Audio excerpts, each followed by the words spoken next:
not just about knowing how to speak English. If you can't write well, if you don't know the basics of English language, you will probably not be able to write what they want.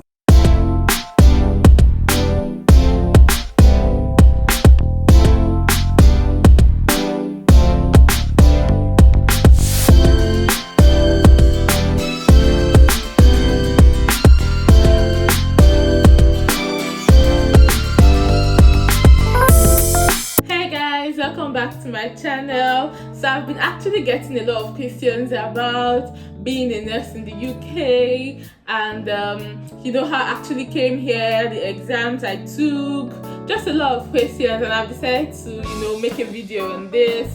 And I've actually noticed that there's a lot of myths about Ielts from British Council and IDP, stuff like that. I know I used to believe all of these things though. In case you've not heard before, I wrote IELTS again. Then I wrote IELTS again. How many times? So yeah, if you were counting, you will know. So during all those times, it's not as if I wanted to dash my money. I had other things I was using my money to do, but IELTS writing was just holding my leg. It was not letting me move forward. It was just dragging me and making sure I went back to the same place. But anyways, all thanks to God and determination, and stuff like that. So I think at the end of the day, before I start this video, I just want to tell you that's trying to write IELTS, you that's trying to relocate and all that good stuff, you need to have a goal. Because that's actually what's going to motivate you. Because if you don't have a goal, then you're probably going to write once, and if you don't get it, which is not my prayer for anybody, because it was not easy at all. This is every time I went, it was like my spirit just got dampened, but I just decided to keep going, and that's history. So you just need to have a goal. You need to have something that is the reason why you're trying to write IELTS. You need to have something that is the reason why you're trying to do all of this, because that's what is going to keep you going. Anyways, without much talk, let's just get right into the video. One of the myths I've heard a lot, and I actually did believe it, like I said before, was that IELTS IDP was easier than British Council, which was one of the reasons why when I took British Council the first time and I did not pass my writing, I went ahead to write IDP, but I still did not pass the writing. So it's not about where you write the exam, it's about you. You need to know when your test is, you need to know what scores you're trying to get, you need to be able to give yourself time. And don't book till you're ready for the exam. So moving on to the difference between British Council and IDP. So I think I've noticed that during that time, I noticed that British Council is more expensive than IDP for the country where I wrote from. So I feel like it's probably general though. British Council is more expensive. Then you need to register early for British Council. You need to register quite earlier. You need to be you're talking about weeks ahead. You need to register. But for IDP, I think I even booked one of my exams with IDP like 2 days before the exam. So for IDP, you can book close to the exam and stuff like that. But they both have 2 years validity. They are both valid for 2 years. I think the only difference when it comes to IELTS exam is just the academic and the general, because that's just different. But I wrote academic, and that's all I know about, and that's all I'm going to be talking about.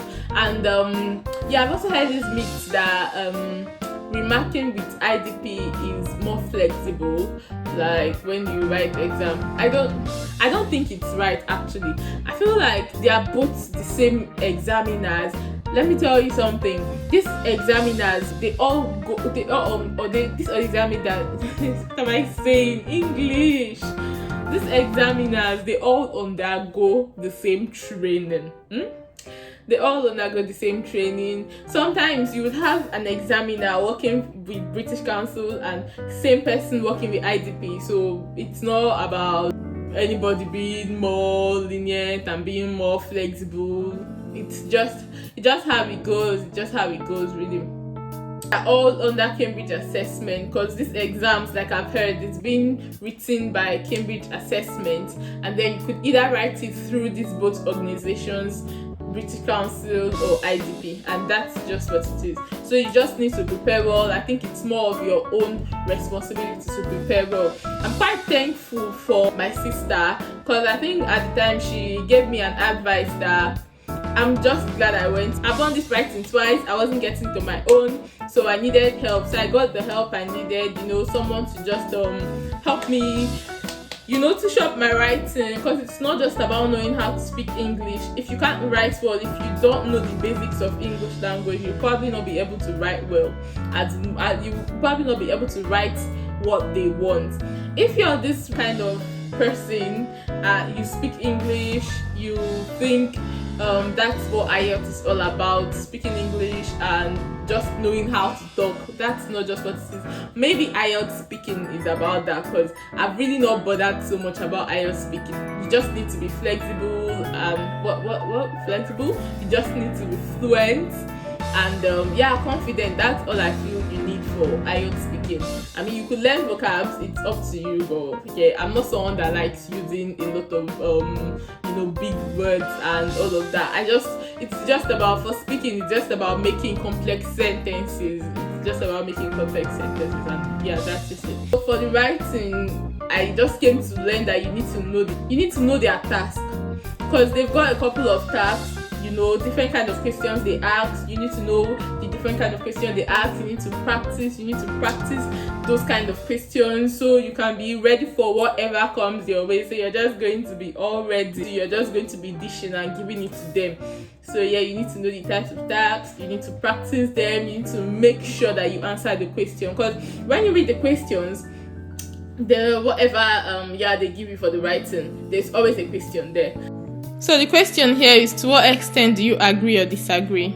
You need to just read and get exactly what they're asking you. So when you're writing, you're answering what they're asking you, and you're not just say what you want to say. You're answering the question that was asked. You need to make sure you're answering the question. For the reading, that's where vocab comes in. You need to learn a couple of words, so whenever you see them in your passages, you'll be able to understand them, and just use them.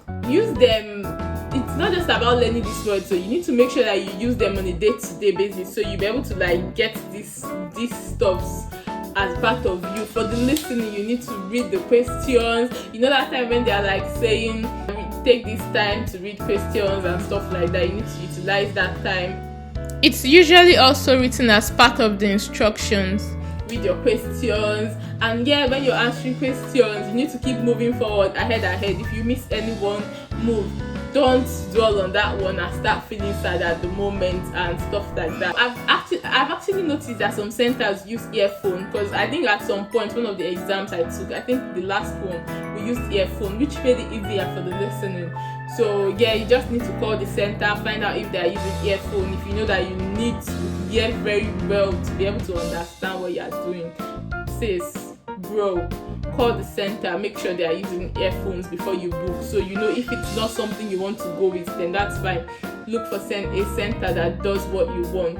For the speaking, like I said before, it's just being confident and stuff like that. Thank you guys for watching this video. If you did pick up any tips that's going to be useful for you, let me know. And I'm going to actually try to link resources that you could use in preparing for your exams, and good stuff like that in the description box below. So do check them out, and bye.